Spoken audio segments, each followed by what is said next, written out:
Scott, welcome to the NTM Growth Marketing Podcast. It's an honor to be speaking with you today. Thanks so much for having me, Andrew. It's an honor to be here. Like I was saying before we started up, I've been such a big fan of your work over the years. I listen to your own podcast weekly, and it's such a go-to resource for me. And what I appreciate so much about BiggerPockets and BP Money specifically is just how well you know your listeners and your community. I'd love for you to share a little bit about what did you do behind the scenes to just get your messaging, your presentation. It's even like your tone of voice. It's like, this is who I want to go to for my personal finance knowledge. That's really an interesting question. So the answer is not going to be what you probably want to hear, as from an easy standpoint. I was a fan of BiggerPockets before I ever joined the company. So I listened to the podcast and kind of identified with that aspiration of financial freedom, the power of real estate investing, the understanding that, yeah, I can lose my shirt, but I can also put in hundreds of hours of work to reduce risks when I go into real estate. I can do the work myself. I can, with a little bit of investment, a lot of hustle, and a little bit of luck, potentially achieve financial freedom in a 5, 7, 10-year period through real estate investing. So I believe that and internalized it, spent the hundreds of hours learning about real estate investing that many of our clients and customers and listeners spend and invest in learning the subject of real estate investing. And then I joined the business. I've posted thousands of times to our forums, answering questions for members online. I've written 100 blog articles and responded to almost all the comments on those blog articles that I received. I have posted countless times to Facebook and social media. I have met with several hundred members over the past 8 years for coffee or beers or lunch, or as they're coming through the office, attended conferences and events. And then I've interviewed 300 of them on the BiggerPockets Money Show podcast with that. So that is, and then of course we survey our audiences to understand those things. So, but I'll give you an example. The surveys are really hard to put together if you don't know your audience first, right? So because I've met with literally 1,000 people digitally or physically for probably an hour-long chat over the last 8 years, perhaps literally that to that level, and interacted with hundreds or thousands more. It's very easy to put together a survey that validates or invalidates your assumptions or whatever, and then you can back up what you've learned across those many interactions individually with hard data that confirms or denies it, or tells you what's shifting in the audience thoughts and why. So it gives you very good capability to guess accurately at what's likely going on, and then you can confirm it. So does that answer your question? It does. And what I find so fascinating is that you're now the president and CEO of BiggerPockets, correct? That's right. Yep. And you are so connected to your community and your clients and your customers. What inspires you as you're the CEO, but like you said, you get coffee meetups with people in your community all the time, which isn't typical of what a CEO does. I don't know why that's not typical of what a CEO does. I think that, like, if you're in a B2C business, how can you not be meeting like a CEO of I don't know, some big bank or something, like with like huge customers. Like, of course they should be meeting with their top customers, right? But we don't have top customers. We have, every individual investor is a customer, right? People are paying $390 for our subscription product. We have 50,000 of them. So everybody who's either a current or potential member of that is a good person for me to meet with. So I think it's an exceptionally valuable use of my time. So that's first. And then second, if I wasn't CEO of BiggerPockets, I'd be doing the exact same thing, because that's what I was doing before I ever joined BiggerPockets, is talking about real estate investing. And so many people helped me as a novice investor at that point in time, that now that I've got some experience and ability to help the person who's getting started, I would just do that for kicks, because that's what you do in the real estate investing community here.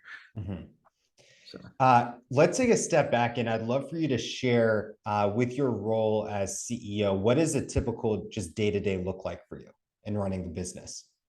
Yeah. So what I choose to do is I'll set a set of quarterly goals for myself, and usually 3 big ones, one to 3 big ones. And I'll sit down with our administrative coordinator, and we will literally move my calendar for that entire quarter, all of my standing meetings, to reflect those priorities, right? So this quarter coming up, my three biggest priorities are going to be really outward facing stuff. So coming on podcasts like this one, and writing for news outlets and those types of things to help get the word out about BiggerPockets. Second is meeting all of the CEOs with companies that are relevant to our space who might be interested in partnering or perhaps one day selling their company to BiggerPockets from that. And then third, I have a major hire for one of our divisions that I need to make. So I literally will then position my calendar around that. I have my one-on-ones with my team and my weekly leadership meeting, which never change, although I will move the time of those one-on-ones. And then I carve out big blocks of time that are dedicated time for those initiatives. So I can schedule last minute meetings or whatever with that. And then, outside of that, there's the reaction, right? So I have my three things I can plan around, and that's probably going to take me a third of my time. I have my ongoing whirlwind of activities, which is probably another third of my time.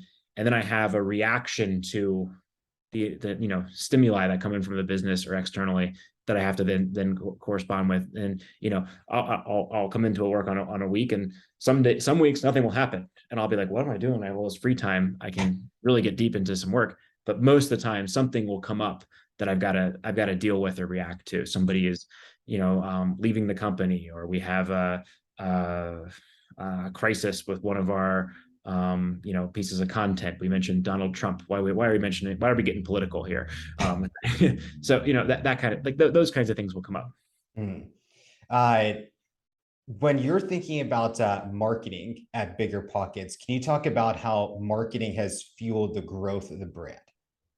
Yeah, so we have an interesting approach to marketing. We break out business. So and we break our business into 4 business lines. So we make money with we have a podcast and YouTube channel, and that makes money via advertising. We have a book publishing business. We're actually one of the larger independent book publishers in the country, and that makes money by selling books on a per unit basis. We have a conference business as well that we can lump into those. Then we have a subscription product with 50,000 paying subscribers. And we have what we call our marketplace business, which is where we connect investors with investor-friendly agents, lenders, property managers, insurance brokers. So there's 4 business lines. The podcast and YouTube channel is really how we attract almost all of our audience and our website sessions. So the media business and the publishing business are actually our customer acquisition engines, right? Because people are learning about the podcast through SEO, or referring people to via word of mouth, or same thing with YouTube or blog posts or forum posts, those types of things. So we do a really good job of blending kind of user-generated content, the discussions going on in our forums or Facebook groups. Hey, I weighed 400 pounds 5 years ago and was $25,000 in debt. Weighed myself on the Walmart scale. Decided I'm going to lose weight and fix my credit score. Lost 220 pounds. Got my credit score in a really good shape, and now I'm worth $500,000 through real estate. Thanks, BiggerPockets. Okay, that is a great story that literally came from our forums. Your forums are fantastic. They're the only forums I pay attention to for brands I like. Oh, thank you. I like our forums too. I really appreciate that. But anyway, so that gentleman came on our BiggerPockets Money Show podcast and shared that story, and that's how we're able to get a really unique story that nobody else could source, right? This isn't something you can hear about in these other platforms because it's happening in our community. We're following that. We're in tune with our community. We can pull out success stories like that, highlight them, and then you hear an incredible story one after another. Although I will say those incredible stories are fun, but they're actually not even our most popular ones. The most popular thing is always like, hey, boring teacher creates $1 million net worth in 7 or 8 years by fixing up one crappy property every summer, right? It's a super repeatable result that literally anyone could do to replicate if they're willing to just live cheaply and work hard and let time pass for those things. That's what really resonates with folks the most, is those kinds of content pieces. Yeah, and that storytelling which I love when you do the Friday interviews with guests, is it's super relatable. And I have to pause it so many times because it just hits me as like, that's exactly what's going on with me right now. Can you talk about that storytelling of the brand and how that's been such a powerful tool for you? Yeah, well, I think that well, can you reframe your question? You mean as the how we interview people on the Yeah, podcast? how you interview people. And I would say that's your storytelling mechanism because it's just so relatable. And like you're saying with the school teacher, like you can put yourself in that shoe and see yourself as them and hear their story arc of progression to financial freedom. Okay, perfect. Yeah. So as the host of the Money Show, Mhm. right, we do two segments on the Money Show, one on Mondays and one on Fridays. On the Monday show, we typically have someone who is already wealthy talk about or who has achieved something interesting with Mhm. their financial story, just tell their story. And we come back to a framework when we interview those folks. We say, where did your story begin? What does the beginning look like? Typically childhood or college or right out of college, those types of things. Like what does the beginning look like? When was the turning point? Many times folks are like, yeah, I was racking up debt or spent 7 years getting nowhere, had nothing to show for it, but a couple of parties and whatever with that. And then something clicks. So we go digging. What's that backstory? What's the buildup? Where did that get them? And then something clicks. I listened to a podcast. I read a book. I had an aha moment somehow that was like, I'm going to get my finances in order. Some of them are really interesting or powerful. I literally ran out of cash, and my debit card no longer swiped. But we want to find that aha moment, and then behavior changes after that. I'm on one trajectory. I have my aha moment, and my trajectory changes. Nothing happens overnight. You don't get rich overnight, but your trajectory changes overnight. And I began listening to podcasts. I began investing the hundreds of hours that are necessary to really become comfortable with the ins and outs of personal finance and real estate investing or whatever it is. And I put that time in and gradually saw my savings rate increase from 0 per month to 1,000 to 2,000. And now I'm here. Here's my portfolio. And so we like to go through this progression of backstory, aha moment, new trajectory, where you are currently, and what your future looks like. And so once you have that framework in place, you can ask questions that probe out the details, because some parts of those stories are more interesting than others for different individuals. And so that's the skill set that we need to develop as hosts, for each of the podcasts. And I think we've done a very good job at BiggerPockets of helping identifying hosts who have that skill set and helping them nourish that skill set and get better at that. So same thing with Finance Friday. We want to get a clear picture of the overall position. If there's something interesting around that backstory, we'll want to get that backstory in place. Then we'll paint that picture of their financial situation, get clear on their goals, and then look for the most important levers in their financial position and try to give advice around that. So frameworks that we're applying to each of these that help us make decisions very quickly. And I was using the Friday and Monday episodes interchangeably. Can you just share again for anyone who's listening your Monday podcast, what those are about, and Friday and the themes are a little bit different? Yeah, sure. So sorry about that. And On the that was my bad. I used the days interchangeably. Yeah, on the BiggerPockets Money Show podcast, we have two episodes. One is on Mondays and one is on Fridays. The Monday show is a backstory, a historical journey of someone's journey with money, Mhm. right? And we try to find individuals that are relatable and that have good stories or learnings that other people can apply. The Finance Friday, we take somebody who is at a current point in time and struggling with what to do next. They don't know what the next steps of their money journey should be. And Mhm. we go through a picture of their position, and then we essentially give them advice. Although it is not our attorney makes us say that this is neither tax nor legal advice. You should check with your tax advisor. Yeah, on those types of things, to talk about what they might consider doing with their money to achieve their next goal. And oftentimes people don't even know what their goals are. So if you don't give me a goal, I'm telling you that your goal is flexibility with finance. So you want a flexible financial position if you don't know what your goal is.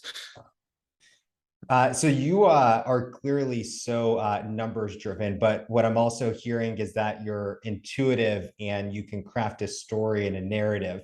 How did you develop these different sides of your brain to be such a powerful marketer?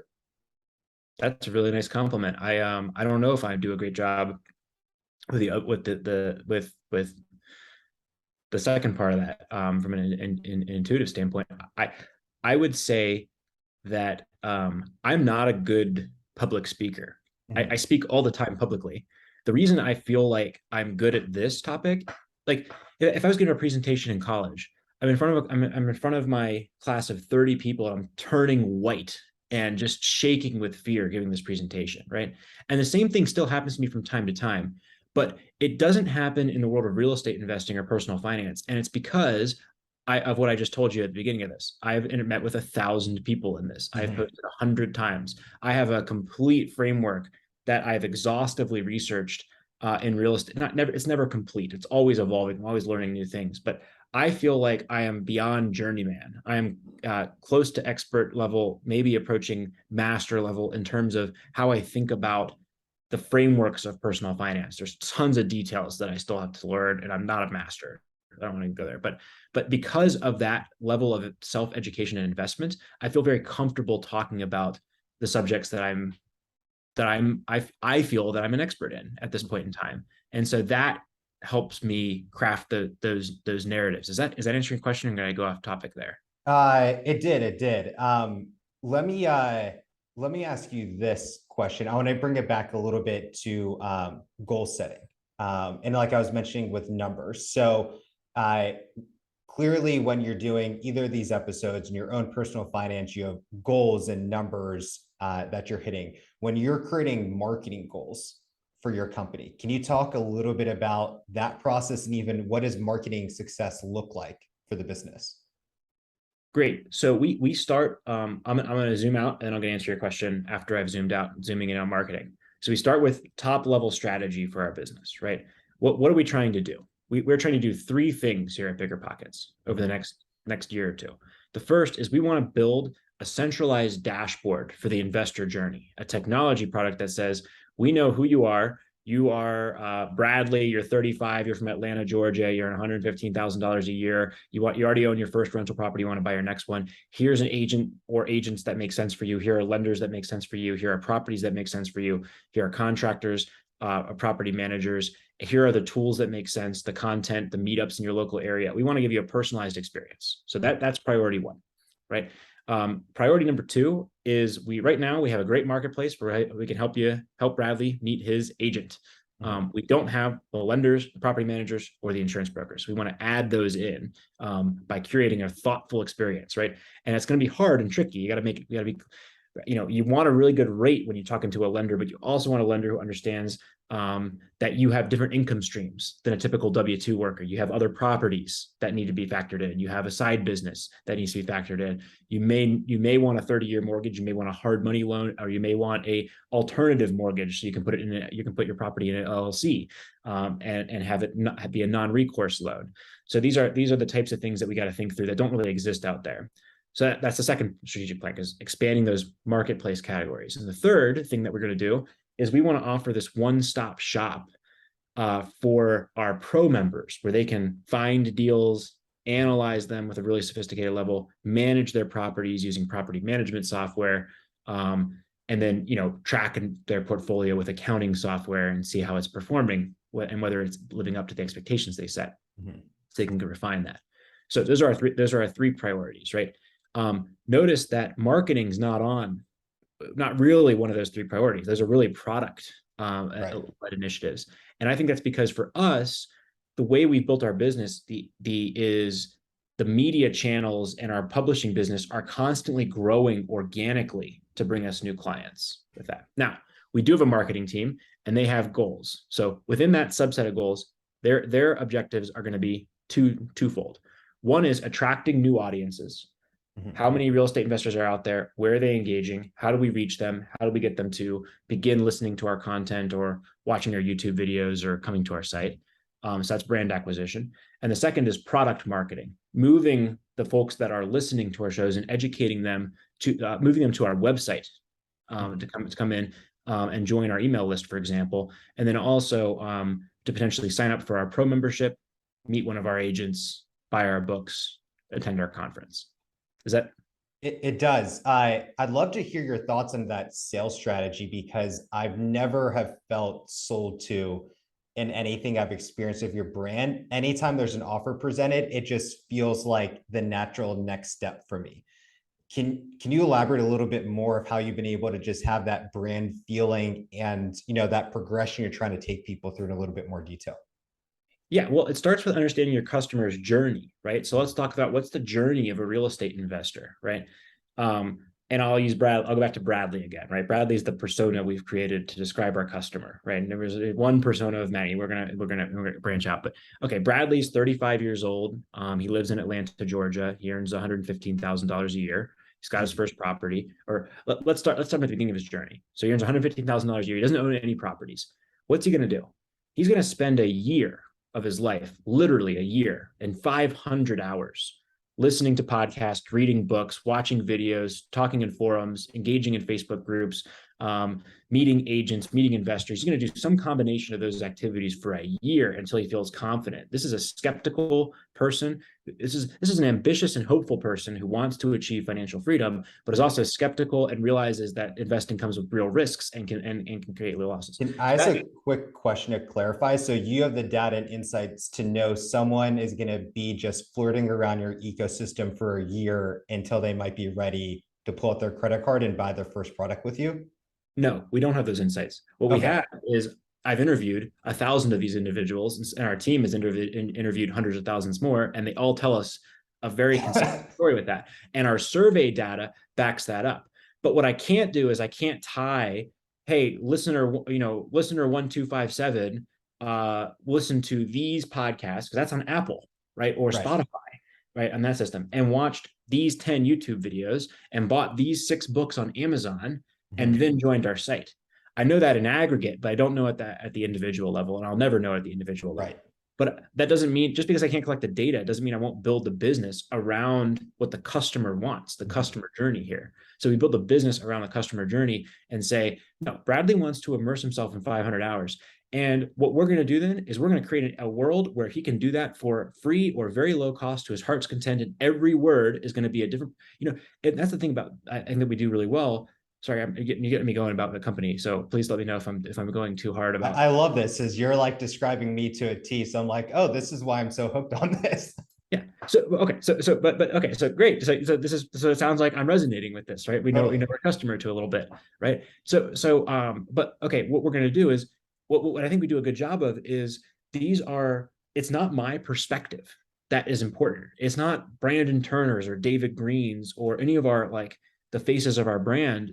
It's the fact that we have hundreds of different people coming through who all are achieving success or failures in some cases in different ways through real estate investing. Some people are buying expensive condos in San Francisco and making a killing. Some people are buying dilapidated shacks in the middle of cornfields in the Midwest and making a killing from a cash flow perspective. And they're all right. And they all have different approaches with that. And that makes the customer think over and over and over again. So there's always value in a different way that's coming in, and it challenges. People are achieving success with exactly opposite strategies in many cases with that. And I think that's where the hundreds of hours come in, and what we do a really good job of. And that's all free, right? You just listen to the podcast. We're going to make our 10 cents because we got some ads that we're going to run on that show. We can't scale something that's not profitable. But that's a unit economics thing, right? Once I have enough listenership on a per episode basis, that podcast brings in a profit each time, right? The listenership, the ads less the cost to produce the show is a per unit profit. So we just scale production as long as the listenership's there. That's a clear scorecard. If people like it and are rating it high, then we're going to do more of it and let people immerse themselves. We have 30 book titles that follow the same concept, and 3 YouTube channels and probably more to come for sure. Actually 4 YouTube channels, more to come for sure. So that's the thesis there. Okay, so the 500 hours are spent. Then Bradley is going to decide to buy a property, right? I've now spent a year consuming hundreds of podcasts, meeting tons of people. I'm not going to not buy a property. Some people don't. But many people are like, you know what, it's time to, we call it shit or get off the pot. Right. I'm gonna do one of those 2 things here and get going. And so that's a big moment for our business, because that's when we have our pro membership, which has a lot of tools that are geared to helping that first time investor make that first decision, right? Calculators, leases and landlord forms, a rent estimation tool, all the things that we think will be helpful in helping you make a good decision when you buy that first property. And then after they decide to transact, there will be a transaction. And that's when money changes hands in this business, right? That's when agents get paid commissions and loans are originated and insurance policies are underwritten, right? And so that's a big moment. And that's where we think the future of our business is in connecting Bradley with those professionals and earning a slice of those pie. And that's for us, a really good monetization approach because Bradley's not paying for that. Bradley's meeting an investor-friendly agent, the agent's paying us on the commission side or for the referral for that. So as long as we do a good job and maintain the trust of our how bad would it be if we screwed up that trust by making a bad connection downstream? We just spent 500 hours earning trust over last year with a customer, and we're gonna make it. So that's the key. We have to move slowly and effectively in each one of these categories to build it out and be right each time. Otherwise, we're going to destroy this fragile trust we worked so hard to create with the customer. So that's our marketing approach here at BiggerPockets. I love it. And it just so goes back to knowing your customer and you're just not forcing them to move quicker along that customer journey path. And you're just providing so much awesome content for them along the way. And you know what it's going to turn into down the line. Yeah. Well, here's another one too. So after Bradley buys his property, guess what happens? What's next? He's out of money. That was all of the cash that he had saved up in his entire life that he was willing to put into that investment property outside of maybe his home equity and his primary residence and his 401k balance. So what do you do there? Most companies are like, I'm going to fight tooth and nail for retention. No. Great. Go chill for 3 years. Just save up more money and go chill. Maybe listen to a few podcasts. We'll be interesting. And we're back. We're here for you when you come back and want to buy the next property. Have you bought a property yet? I've not, but my fiance owns the condo we live in. Awesome. Well, when are you going to buy another one, an investment property in the next year or two, you think? It's an ongoing discussion. His kids will be in the future eventually, and that's when we're going to make the move for the next condo. So I'd say within the next 5 years, we will. Awesome. Well, you'll see the same phenomenon here. You'll be out of money whenever you'll be like, I'm not going to buy another property right now. It's not. I just bought another $500,000 asset. I'm good for which is I don't know how much you make, but for many of our members, 5-6 times their salary. Right.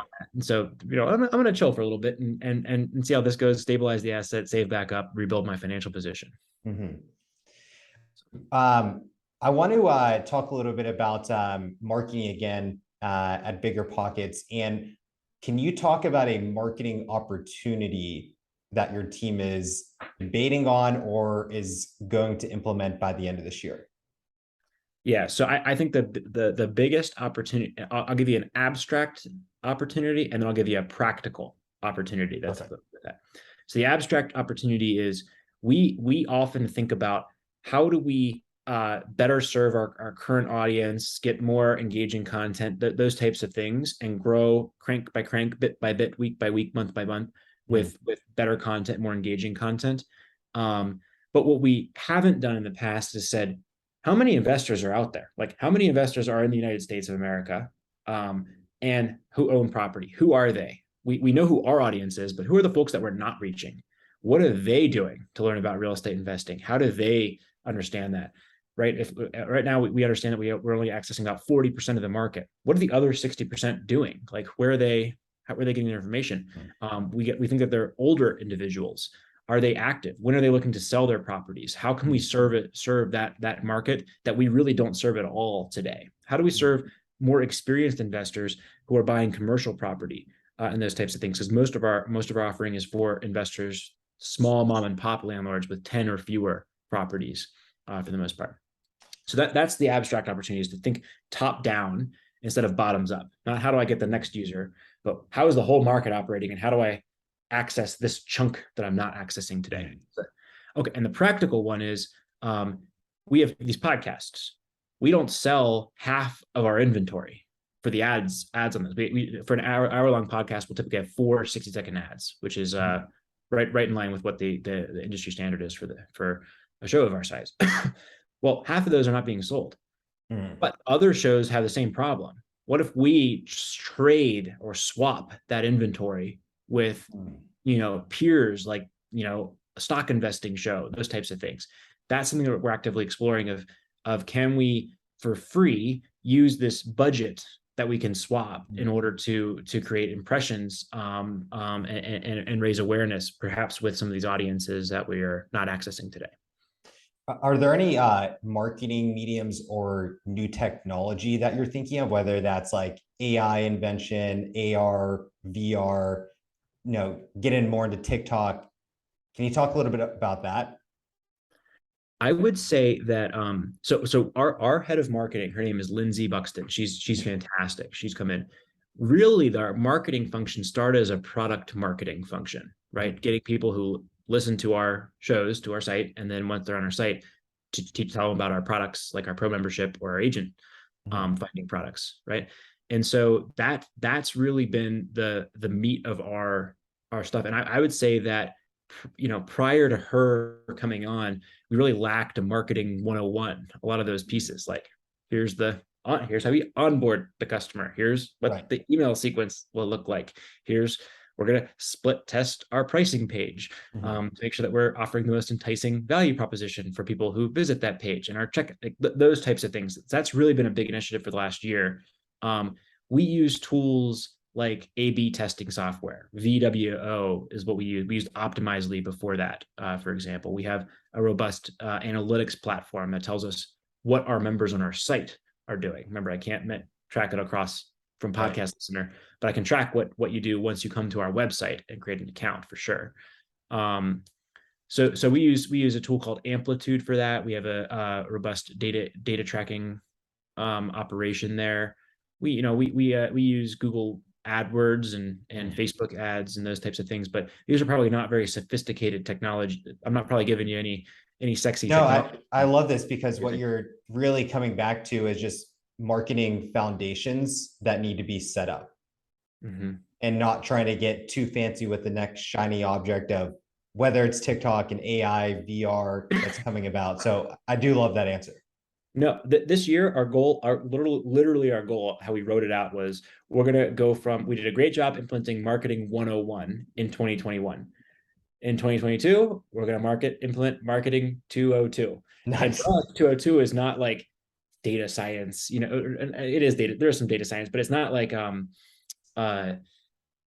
AI or machine learning and those types of things. It's literally, instead of having Bradley as our customer persona, we're going to build Bradley, Sue, rookie Ron, and experienced investor Sue.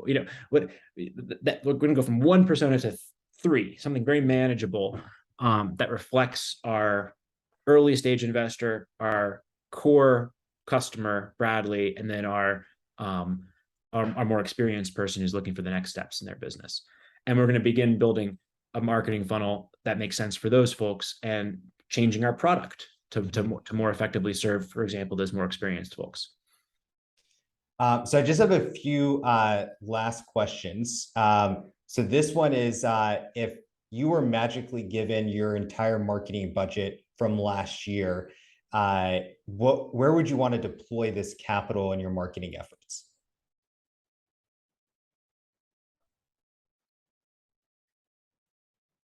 Lindsay would not be happy with my answer.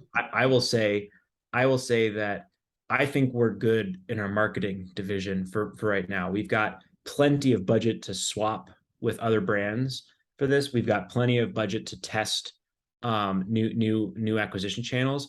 I would take that budget and I'd put it in my product and engineering division and continue building more products like my lender finder aspect, or the contractor finder, or the insurance broker finder, or the CPA or lawyer finder, or building or partnering with new technology products that help you find off-market deals and accounting software. So that's what I think would power our revenue faster. I would then give our marketing team more things to promote, right? And products that the customer wants that they would be willing to buy. What is a marketing fail that you've experienced? And if you were thinking back in hindsight, why was that not a success for you? We've had some oopsies. We sent out an email to our entire list that is completely wrong. Those are oopsies. I wouldn't say that those happen just in a general sense. Marketing fail. We've had some book launches that we were like, this is going to be a home run book. Nobody cares. Nobody buys it. Complete flop, right? We've had some ones take us by surprise. We've had some podcast series in the past that didn't get off to the, for whatever reason, great show, customers who listened to it loved it, but never could get the listenership necessary to sustain itself on a cash flow basis. We've had, one big challenge was in about 5 years ago, we raised the price of our subscription product, and we didn't do a good job adding value to the subscription product to come in to tie into the change in price. So we told everyone, hey, you're going to get a lot of you're going to get locked into this old price point if you sign up now. Had a big sale, lots of people signed up. That definitely worked, and then sales went to a new lower level for about 6 months after that. That was quite painful for the business. Was that because you just rose the price to raise the price? Was it that you didn't add enough value in exchange? What do you think resulted in those sales dipping? I think it was a combination of us pushing a really heavy marketing campaign, buy now before the price goes up, and then not introducing new features that could. So I think we sucked a lot of sales out of future months into those months, and then didn't, weren't able to, it shows a big pop and then a decline in your business for a little bit after that. Got it. So the last question for today, and you are the perfect person to answer this. It is, and I ask this to end all of our shows. It is, what is the best purchase you've made for under $100, either personally or professionally, in the last 6 months, and why? I would say many of the books that I've read. So all of these were purchased for under $100. Amazing. And that is the best investment I make. Is every like these books. Yeah, I'm trying to read 50 books this year, 13 books per quarter, one book a week, and so 50, 52, I guess. And I have a little show actually downstairs where my current reading is. That is the most powerful thing. Investment. You just get you read one relevant book to your goals per week. You don't have to take, some of the books will be duds and you'll get to give up on them. You should, but you do that, I think you'll quickly have a large number of mental models to handle a lot of situations in life. That's a great transition, because I want to allow you to give a shout out to any links, websites for everyone, and of course your book, Set for Life. Love to give you a chance to give a shout out to that, so anyone who's inspired by this conversation can get connected to the BiggerPockets community.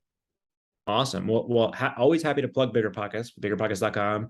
We have a bookstore. You can check it out. We have 30 titles. We think they're all great.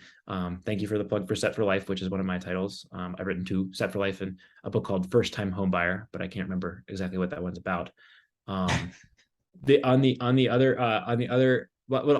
plug one book that I think is like the most influential book I've read that has nothing to do with BiggerPockets world, which is called The Outsiders: 8 Unconventional CEOs and Their Radically Rational Blueprint for Success. That book is awesome. I read it probably every year just to kind of revert back to it, because that's I think that kind of really shows what the goal of business is, and marketing, of course, is a derivative, is one function inside of a healthy business that supports the whole. So that's I would definitely recommend people read that book. I really like it. Amazing. Scott, it was an honor to speak with you, and thank you for taking time out of your day to speak with me. Thanks so much for the invite, Andrew. Really enjoyed the conversation.